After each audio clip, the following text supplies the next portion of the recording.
আসসালামু আলাইকুম এভরিওয়ান। প্রচন্ড গরমে সবাই তো একদমই নাজেহাল অবস্থা। তো এই গরমে ঠান্ডা ঠান্ডা রিফ্রেশিং একটি জুস হলে কেমন হয় বলেন তো।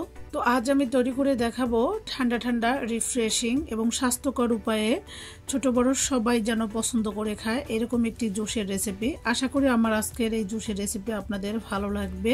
যদি ভালো লাগে প্লিজ একটি লাইক দিবেন এবং যারা আমার চ্যানেলে নতুন ভিজিট করছেন আমি তাদেরকে অনুরোধ করব প্লিজ একটি লাইক দিয়ে আমার ভিডিওটি দেখা শুরু করবেন এবং যদি আমার ভিডিওগুলো বেশি ভালো লাগে তাহলে একটি সাবস্ক্রাইব করে পাশেই থাকবেন।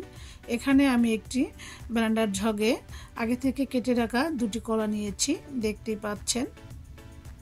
এখন আমি দিয়ে দিব দুটি খেজুর, মাঝখানে বিচিটা ফেলে ছোট টুকরো করে নিয়েছি।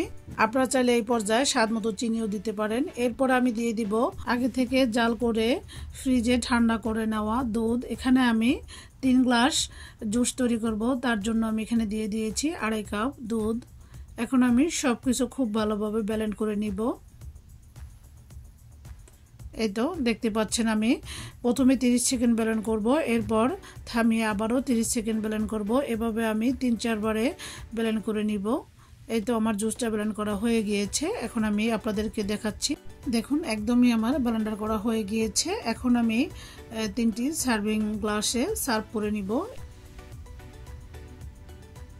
এই পর্যায়ে আপনারা চাইলে গ্লাসে কিছু বরফ কুচিও দিতে পারেন। যেহেতু আমি ফ্রিজের ঠান্ডা দুধটা নিয়েছি তাই আমি এখানে আর বরফ কুচি দিচ্ছি না এবং আমি এই জুস তৈরি করার সাথে সাথে খেয়ে ফেলার চেষ্টা করি, কারণ কলা দুধের জুস তৈরি করে একদমই রাখা যায় না, তাহলে জুসের কালারটা কালো হয়ে যায়। যেহেতু কলার মধ্যে কষ রয়েছে তো সব সময় চেষ্টা করবেন এটা ইনস্ট্যান্ট করে খেয়ে ফেলতে, তাহলে দেখতে এবং খেতে অনেক বেশি মজার হবে। ছোট বড় যেসব বাচ্চারা একদমই দুধ খেতে চায় না তাদেরকে এভাবে বানিয়ে দিলে তারা খুব মজা করে খেয়ে নিবে।